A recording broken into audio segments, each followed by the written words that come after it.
Alright, hi guys. This is Curtis, and this is the finals for Masters.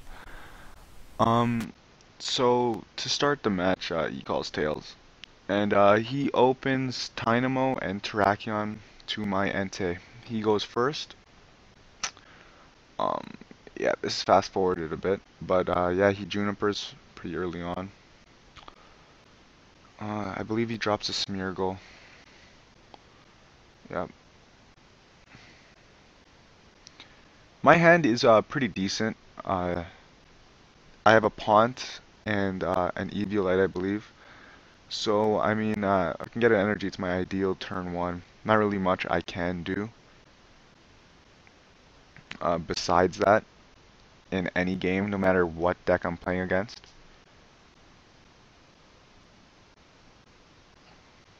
So at this point, what he wants to do is he wants to get as many Tynamos as possible because he knows once I'm Grand Flaming, not only am I accelerating my energy, but I am also killing his energy acceleration.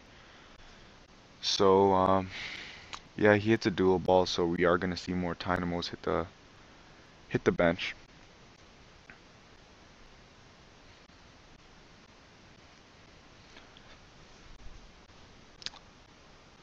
At this point, I'm just trying not to stay too nervous or trying not to think of this. I'm trying to think of this as just another game. So I do pick up the energy. So this is exactly what I want to do. I end up capturing the Terrakion. Not sure if that was a good move or not at the time, but I mean, I want to generally save the catchers for the eels. But I mean, bringing up the Terrakion will only slow him down, and even if he does find a way to switch it out, I am wasting his resources. If there's any way to justify that decision. So I pass.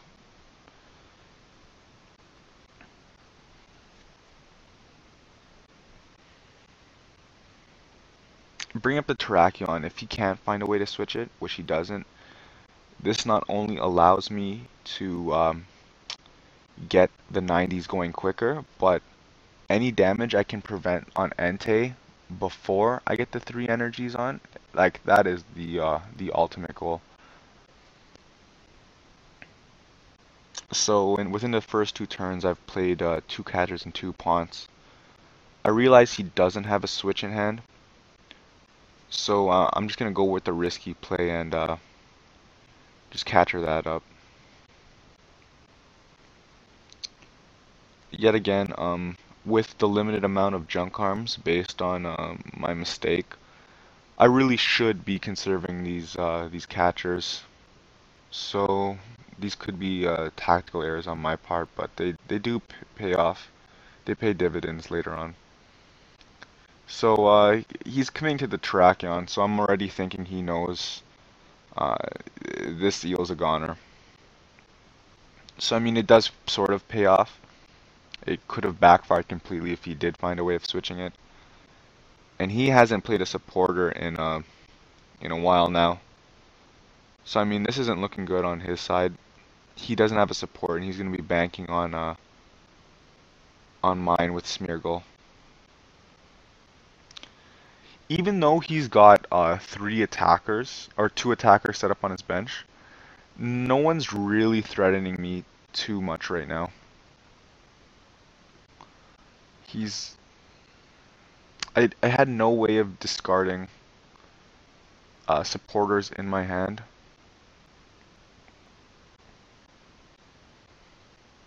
And there we see him get an N. So let's see what he does next.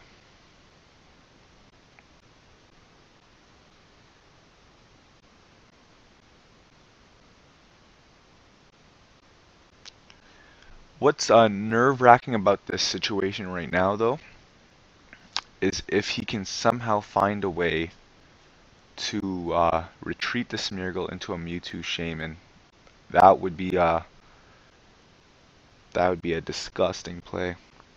But um, let's see if he can find a way to do it.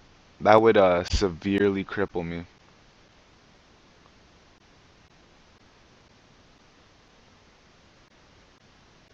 Because you could drop a Mewtwo.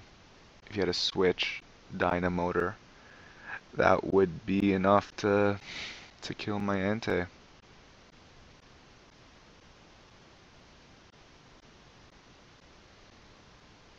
But I mean, you gotta live. I played this deck knowing that play could have happened at any point in this tournament.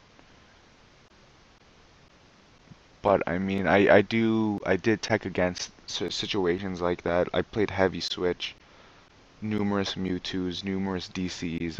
I was ready for situations with people just dropping heavy Mewtwo's on me.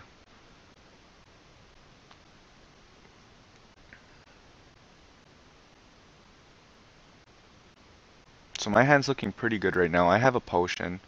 So even if he does attack me with a Terrakion or a Zekrom, I'm gonna put it back into 3-hit or 4-hit KO range. So he doesn't feel my hand is up to par with his, or so on a so basis, because he hasn't decided to end me, which means he'd rather me keep the 5 cards in my hand right now than give me something else. Maybe he just liked the fact that I didn't have a catcher and or a junk arm in my hand to kill his last eel. So let's see what he does next.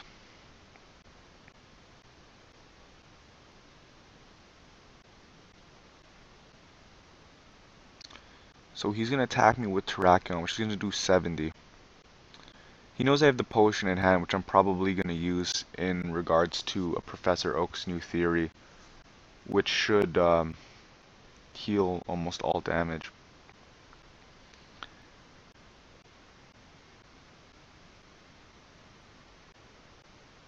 So I'm probably going to play the Professor Oak's new theory and see if I can remove all health off to him, which would just basically waste his turn entirely.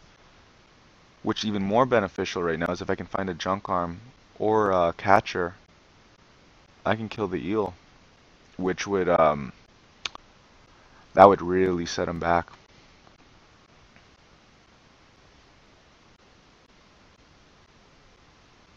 So I do get the junk arm, and I do kill his last eel, or so I think.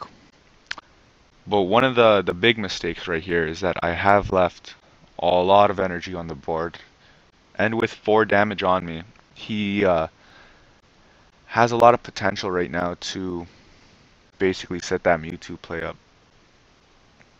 And right now, I'm up 2 prizes. The Mewtwo play right now is what he has to go for if he wants any chance at this game right now.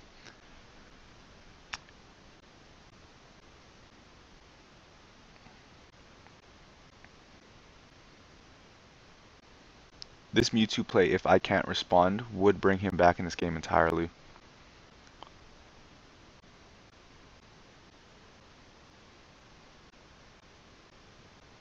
So here's the Mewtwo as anticipated. He doesn't pick up the Shaman, which probably means it's in his hand. This play is what every single game Swiss top cut besides my top 16 match. I've seen this play so much today, and it's I mean, it's not like a surprising play per se. Like Celebration Wind into an X Ball is really good if your opponent isn't expecting it. You know what I mean? But playing this deck full well, I knew that halfway through the tournament, people were going to start asking, how do I kill an Entei? Eviolated that just keeps healing every turn, and the answer is obvious. You do want to start, you want to X-ball it, right? You need a way of one-hit KOing it. Because if you do any damage, you know full well with Junk Arms plus power, potions I mean, or switch max potion, I'm going to heal the damage off no matter what. So the X-Ball really is the only out.